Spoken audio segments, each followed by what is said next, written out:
आज जब मैं यहाँ आ रहा था तो कुछ लोगों ने हमारी गाड़ी के ऊपर ईटा पत्थर फेंक दिए।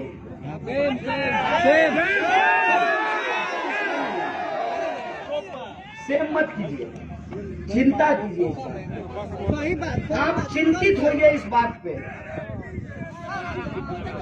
आप चिंतित होइए इस बात के लिए कि ये कौन नौजवान है, इनके दिमाग में कौन जहर भर रहा है, कौन इनको शांत रहिए। आपके दिमाग में भी कीड़ा भर जाएगा ऐसे बोलिएगा। आग अगर लगेगी ना तो दोनों तरफ बराबर लगनी शुरू हो जाएगी।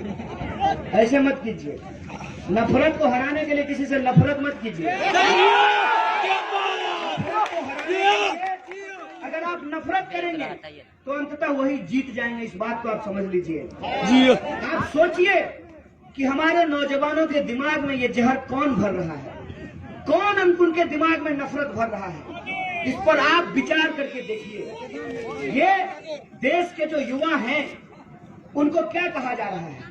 उनको कहा जा रहा है कि तुम्हारा धर्म खतरे में है। हाँ। मैं बताता हूँ दोस्त, मेरा नाम कन्हैया है, मेरा नाम कन्हैया है। कान खोल करके सुन लो। अगर तुमको अपने धर्म पर भरोसा है, तुमको अगर अपने भगवान पर भरोसा है, तुमको लगता है कि तुम सच्चाई पे हो, तो सत्य ही ईश्वर होता है। इस बात को याद रखना। और जब सत्य ही ईश्वर होता है, ईश्वर सबसे ताकतवर होता है, तो तुमको पत्थर फेंक करके ईश्वर को बचाने की जरूरत नहीं है। हमको कोई बताया कि ये अपने आप को बजरंग दल के लोग कहते हैं, मैं नहीं मानता। मैं ये बात इसलिए नहीं मानता कि बजरंग बली तो लंका में जाकर के रावण का सोने का लंका जला आए थे ना।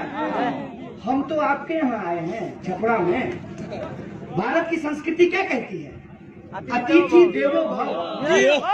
आप हमसे असहमत हो सकते हैं, हो सकता है कि आपको मेरी शक्ल पसंद नहीं हो सकता है कि आपकी नजर में हम अक्षय कुमार नहीं हो सकता है कि हमारे विचार से आप सहमत नहीं हो सकता है कि हम जो कह रहे हैं वो आपको अच्छा नहीं लग रहा हो, लेकिन आपके घर में कोई अतिथि आएगा तो आप उसके ऊपर पत्थर मारेंगे नहीं। ये तो हिंदू धर्म की संस्कृति नहीं है, ये तो भारत की संस्कृति नहीं है, ये तो भारत का इतिहास नहीं है। भारत का इतिहास क्या है? भारत का संस्कृति क्या है? भारत की संस्कृति है वसुधैव कुटुंबकम। हम पूरी दुनिया को परिवार की तरह मानते हैं, और पूरी दुनिया को परिवार की तरह हम मानते हैं। ये हमारी संस्कृति है। तो क्यों कहते हो जिसका विचार तुमको पसंद नहीं है कि तुम पाकिस्तान चले जाओ? क्यों कहते हो? क्या पाकिस्तान जो है इस धरा पर नहीं है, इस ब्रह्मांड पे नहीं है? किस ईश्वर को मानते हो? कौन से ऐसे ईश्वर हैं जो तुमको इस ब्रह्मांड में एक जीव को दूसरे जीव से नफरत करने के लिए सिखाते हैं? कौन सा धर्म का किताब पढ़े हो? कौन सा धर्म का किताब करवाओ, हमसे पूछो, हम बताते हैं। जब हम कहते हैं कि हर मनुष्य में ईश्वर का वास होता है, हर मनुष्य में जब ईश्वर का वास होता है तो मंदिर जाने वाले इंसान में भी ईश्वर है और मस्जिद जाने वाले इंसान में भी ईश्वर है। तुम्हारे भीतर ये नफरत कौन भर रहा है? तुम सोचो इस बात पे। तुम्हारे ऊपर ये नफरत वही थोप रहा है जो तुम्हारी नौकरियां छीन रहा है। तुम्हारे ऊपर ये नफरत वही लोग भर रहे हैं जो तुम्हारे पिताजी को खेतों में आत्महत्या करने के लिए विवश कर रहे हैं। तुम्हारे दिमाग में नफरत वही भर रहे हैं जिस नफरत की वजह से तुम्हारा भाई सीमा पे शहीद हो रहा है। इस बात को सोचो, इस बात को सोचो कि अगर समाज में नफरत फैलेगी, नफरत की आग लगेगी, तो किसी और की माँ बहन नहीं, हमारी माँ बहन भी समाज में असुरक्षित महसूस करेगी। इस बात को समझो, इस बात पे विचार करो कि आज ऐसी कौन सी परिस्थिति पैदा हो गई है। ये देश भारत है, इसका अपना इतिहास है, और ये इतिहास किसी पार्टी और विचारधारा के इतिहास से ज्यादा बड़ा इतिहास है। किसी नेता, किसी सरकार, किसी व्यक्ति, किसी प्रधानमंत्री, किसी मुख्यमंत्री से ज्यादा बड़ा इसका इतिहास है। अगर इतना बड़ा इतिहास है हमारे देश का, तो क्या कोई इंसान नफरत भरी बात करके हमारे वजूद को मिटा सकता है क्या? क्या कोई इस देश को कमजोर कर सकता है क्या? इस देश ने 5 साल के अपने इतिहास को पूरा किया है और इस इतिहास में तमाम तरीके के उतार चढ़ाव आए हैं, तमाम तरीके की सही और गलत चीजें हुई हैं, लेकिन बार बार गलत का मुकाबला करते हुए गलत से बाहर होकर के हमने सही मूल्य को स्थापित किया है।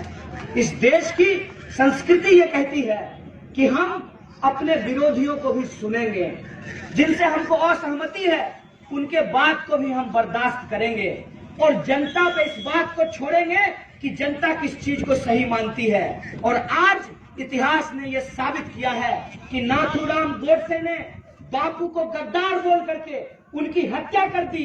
आज बापू सही साबित हुए हैं और नाथूराम गलत साबित हुआ है।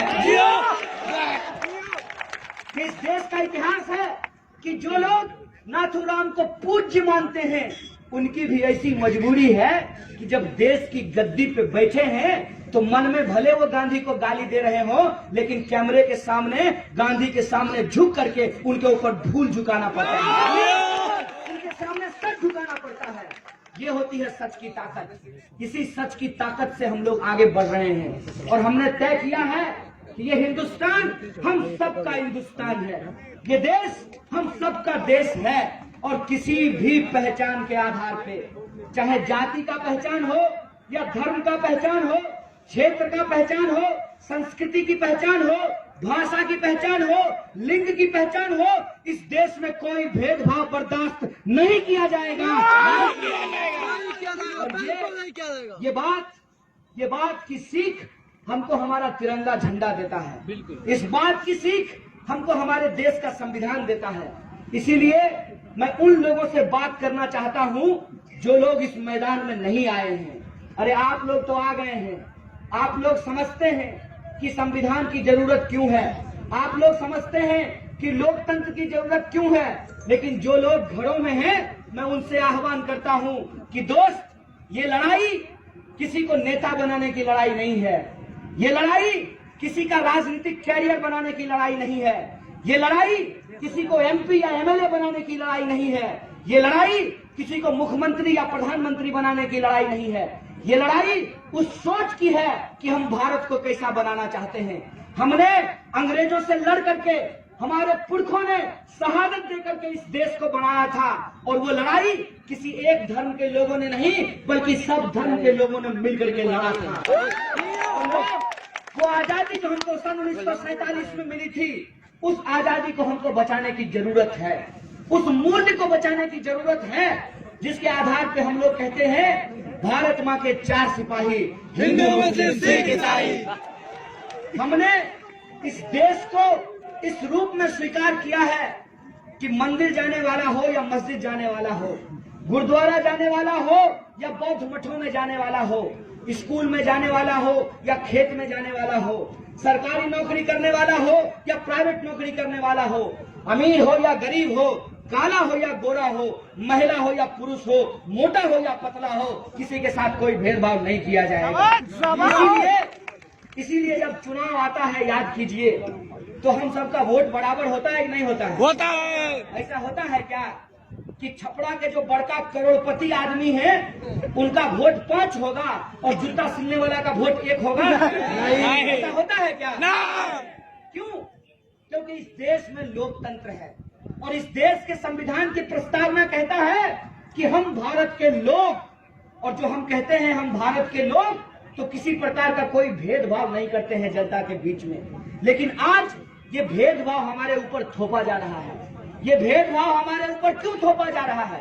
कि ताकि हम एक दूसरे से नफरत करते रहें, हमारे बच्चे एक दूसरे के ऊपर गोलियां चलाते रहे और ये अपने बच्चों को विदेश में पढ़ा करके नेता बनाते रहे देश में ला करके। आप सोचिए जो ये नफरत फैलाई जा रही है व्हाट्सएप के द्वारा, टेलीविजन के द्वारा, उससे क्या हो रहा है? गरीब का बच्चा, उसके हाथ में रॉड थमा दिया गया है और अमित शाह के बेटा के हाथ में बीसीसीआई थमा दिया है। हमको इस बात से कोई दिक्कत नहीं है कि आप किस पार्टी को वोट देते हैं, आप किस नेता का समर्थन करते हैं, इस बात से हमको कोई दिक्कत नहीं है। कहते हैं ना, दिल आया गधी पर तो परी का आपको किसी से मोहब्बत हो गई है, आपने अपना दिल उनको दे दिया है, इस बात से हमको समस्या नहीं है। लेकिन दिमाग है ना अपने पास, आप सोच करके देखिए कि देश के भीतर क्या हो रहा है और जो हो रहा है क्या वो सही है। अगर आपको लगता है कि वो सही नहीं है तो सही के लिए आवाज उठाना ही देशभक्ति है, इस बात को अपने दिमाग में रखिए।